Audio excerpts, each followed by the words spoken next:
nga dafa am homme d'état ak homme de détail. ñaari profil la yu nga xam ne quel que soit alpha da nga koy nemmeeku ci arène politique bi. gis nga njiitu réew bu nekk ak opposition ba ngay tombel njiitu réew bu nekk. ak opposition ba ngay tombel Mamadou Fofana mu ngi koy fàttali sànq.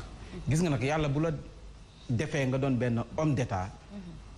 yow da ngay mën di anticiper ci lu ñëwagul. da ngay flexible.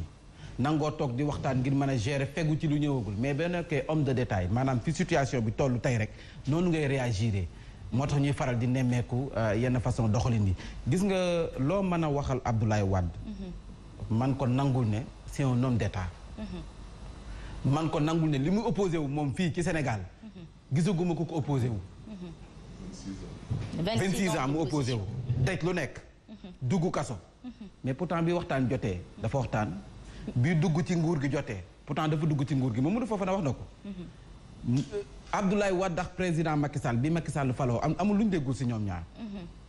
président Abdoulaye Wade yëkkati ay kaddu fu mu gën a ñaawee teg ci deru président Macky Sall Macky Sall pare ñoom ñaar ñuy defante. ñu dégg ko wax ji lu mu rëy rëy mais terewul bi waxtaan jotee dañu waxtaan. mais lu tax jamono ji képp ku dem pour waxtaan léegi ak nguur wala régime bi fi nekk dañuy foog ne ni yow da nga nekk ku naafeq parce que noonu lañ lay xoolee wala noonu lañ lay attee naan war nga askan wi yaa ngi dem di dilee ci ginnaaw ndoddu askan Sénégal. parce que dañoo am opposition boo nga xam ne dafa nekk ci rôle am. malheureusement opposition bañ daan am bii du benn xam nga da ngay gis par exemple Abdoulaye Wade na mu daan opposé woo. bii du benn. dañu am opposition boo xam ne tey ji ñoom seen bëgg-bëgg rek la ñuy xool. tey ji boo pour ñoom président Macky Sall mooy personne bu nga xam ne non grata kenn waral toog ak moom kenn warul kenn soxlawul audience am et pourtant ñun ñoo ko fal teg ko ci bopp nguur gi toog ak président Macky Sall loolu délit la est-ce que délit la warul nekk délit toog ak président Macky Sall warul nekk délit malheureusement dañu am opposition bu nga xam ne dafa def focus ci président Macky Sall rek ne nañ ko détruire ngir mu jóge fi mais dafay jóge quel que soit alpha donc toog waxtaan ak président Macky Sall warul nekk délit du deal man si sama xalaat bu gàtt ça dépend nag ni nga déggee deal ça dépend si ni nga déggee deal mais man gisuma ne mën na nekk deal mais tey su ma gisee ne man en tant que ma doon Khalifa Sall gis ne dama am ay ambition si sama réew mais du ma nangu benn détail di ma ko yàqal bu jaree toog waxtaan damay toog waxtaan Ousmane Sonko ñëpp xam ne bëgg na Sénégal su naree toog waxtaan day toog waxtaan ngir ëllëg li mu bëgg man ko am mën a jiite Sénégal. merci fi nga daanelee laa yëkkati tribune daal dina samp laaj ne na Simon Pierre Faye le leader de PASTEF libéré dans les prochains jours est-ce qu'on peut parler là aussi d'un deal log en amont. en tout cas li leer ba leer Asma. mooy lii peut-être ñu bëri xalaatoon nañ ne bés dina mos a am. mais tolloo nañu jamono joo xam ne c'était vraiment impossible. mais maintenant ça commence à rentrer dans l'ordre du possible. D'accord. Que vraiment Ousmane Sonko ak Macky Sall wax de vive voix. bi ñu mujjee daje mooy bi ñu engagé la lutte contre la pandémie de Covid-19. ak woote bi nga xam ne Macky Sall woote woon na ko. toutes les forces vives de la nation à commencer par les leaders politiques à commencer par l'opposition ñoom ñëpp ñu toog. booba gisoon nañu Ousmane Sonko dans un sursaut patriotique mu demoon toog ak Macky Sall mi nga xam ne bañoon na sax à l'époque woo ko président de la République. Et maintenant que lii yëpp xew na nécessairement il faut se parler parce que ñaar ñu xuloo quand même mais yàgg-yàgg xanaa di ngeen tuddante yàgg-yàgg xanaa ay nit sax dinañ leen jéem a rapprocher et je pense que ci contexte boobu lañ nekk. Deal ou pas quoi qu'il advienne il faut que waxtaan am. Mbaye wax na ko léegi-léegi Mamadou Fofana wax na ko léegi-léegi nous sommes dans une république boo xam ne mais il faut que nit ñi di waxante. il faut que nit ñi di waxante nous ne sommes pas des ennemis. nous sommes juste peut-être des adversaires politiques on a des visions différentes on a des idéologies politiques différentes. mais n'empêche nous sommes tous sénégalais et li ñu boole fii Sénégal ce que nous avons en commun mais moo ëpp fuuf li nga xam ne moo ñu diviser. donc pourquoi ne pas se mettre à parler. et depuis d'ailleurs quelque temps. par personne interposée on sentait qu'il y avait des prémices am na au moins ñu doon jéem a tenter ci diggante bi. on a vu par exemple Atepa. qui a à l'époque on disait que approché na Macky Sall au cours d'une rencontre au palais mais Macky Sall faalewu ko parce que justement il voulait évoquer le cas Ousmane Sonko ak yeneen aujourd'hui que Atepa revient pour être cité dans cette initiative de peut-être rapprochement entre Macky Sall et Ousmane Sonko des gens comme Alioune Tine on cite même la première dame sama mag ju baax ji mais pourquoi pas? Pourquoi pas? Si c'est dans l'intérêt supérieur de la nation sénégalaise, moi je suis d'accord. ñu mën a teer certaines divergences. acter lu ñuy acter pour vraiment réew mi mën a jëm kanam. et pour parler de ça justement c'est par rapport aux deux anciens présidents Abdou Diouf et Abdoulaye Wade. mais hier maa ngi ko fi doon junj. ñun ñëpp dañoo war a wax ku ci nekk jël ci sa responsabilité mais ba ma koy wax xalaatuma woon ne Abdou Diouf ak Abdoulaye Wade nañ jël parole à ce niveau. Et justement d'ailleurs au lendemain d'une prise de parole de Macky Sall qui avait dit attention. Parce que on peut être victime de forces organisées. Actuellement, deux anciens présidents nous parlent, donc donnons du crédit à ce qu'ils nous disent. Très bien. Mais pourquoi c'est juste une interrogation rek de ma part. Pourquoi parler de loi d'amnistie concernant Ousmane Sonko juste au lendemain du président Macky Sall, en tout cas décision bu mu jël suspendre justement li nga xamante ni moo di élection présidentielle. Pourquoi? Une amnistie, ça pourrait aider, comme le suggère en tout cas Macky Sall et son entourage, ñoom ñi nga xam ne ñoo am initiative bi, pour apaiser la tension. Amnistie, mais ça ne veut pas dire forcément que seul Ousmane Sonko war na cee mën a bénéficier wu.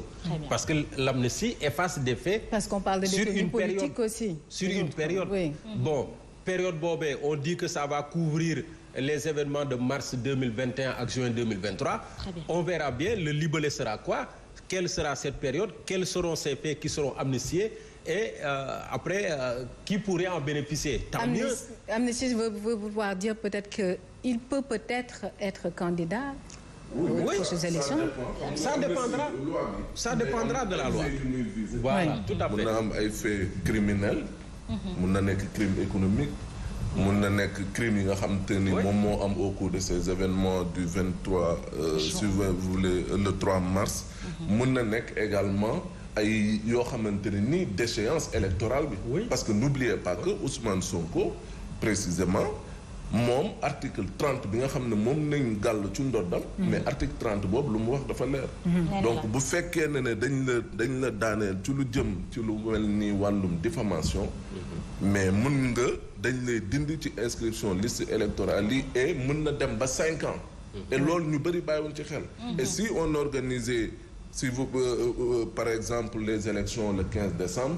ñu jàpp ne 15 décembre boobu noonu léegi moom mooy nekk datu élection au Sénégal. même Ousmane Sonko bu purger ces 5 ans là dina fekk ne décembre boobu parce que le 4 janvier lañ la affaire Cour suprême bi féete côté digganteem ak Mame Mbaye. donc cela veut dire qu'il ne sera pas éligible. mais xam nga wax ji aussi. il faut ñu wax ko. moom mooy loi amnistie pour. ñu ne oui nañu gàntal lépp nañu dindi parce que loi amnistie mooy da ngay effacer. nit ki c'est comme si ça n'a jamais existé. dara mosul il faut savoir qu'il y a 8 chefs d'accusation yu tegoo ci ndodd. fa laa doon jëm si. yow ñu jël ne nañ jël loi d'amnistie pour teg ko ci kaw Ousmane Sonko. c'est vrai que nekkul moom nañuy setal mais c'est par rapport ak des faits nañuy setal ci ban période jëm ban période. léegi maintenant mais il faut pas oublier que État du Sénégal moo taxaw fii en l'occurrence le procureur ne dafa am 7 chefs d'inculpation yi nga xam ne da ko retenir contre la personne d'Ousmane Sonko. et bokk na ci manifestation yi xew ak ña fa faatu lépp ci kaw Ousmane Sonko ndoddam la ko gàll. waaw léegi ñi nga xam ne dañoo faatu léegi on en fait comment. loolee wax ñu amnistie seen dund bi ñu ñàkk. non oui parce que mais léegi ñi nga xam ne dañoo amoon liggéey seeni bien ñu yàq ko ci ñoom nu ñuy def. ñoo perte. les pétroliers ñi ngi def benn campagne de sensibilisation di ko jàllale fii tës. ñu ne nañ bàyyi yàq baaxul c'est plus de 4000 personnes yoo xamante ne nii ñàkk nañu seen liggéey lan moo ko indi manifestation yi. yàq mais est-ce que tey jii nii man bu ma nekkoon Ousmane Sonko du ma nangu ñu ne ma wéy il faut ñu deal pour ñu mën la bàyyi pour teg loi amnistie et pourtant bañ ko doon wax Karim ak kii di Khalifa Sall mais dañ leen ne ay dealer nañ. mais léegi Ousmane Sonko bu nangoo loolu ak ñi koy dox léegi Ousmane Sonko lan la. lu muy doon. loolu mooy problème bi aussi parce que il faut ñu wax ji tamit parce que loolu moom mooy problème bi. lan moo xew ba ñu tëb ne oui il faut ñu dindi lii man bu ma doon Ousmane Sonko. lan moo xew ñu téye ma présenté ma comme un terroriste partout dans le monde wëlbatiku ne ma oui dañuy jël loi amnistie et loi amnistie boo ko nangoo tamit moom mooy reconnaître nga quelque part ne lépp lu ñu tegoon sa ndodd dëgg la. c'est ce que kon tey munoo dem ba tey jii nii munoo dem ba tey. ñin ñi am yaakaar ci yow. bëgg la ànd ak yow ñëpp ne injustice nañu teg ci yow ba pare ngay nangu yenn yi ñu la koy teg. En tout cas, je pense qu'au cours de la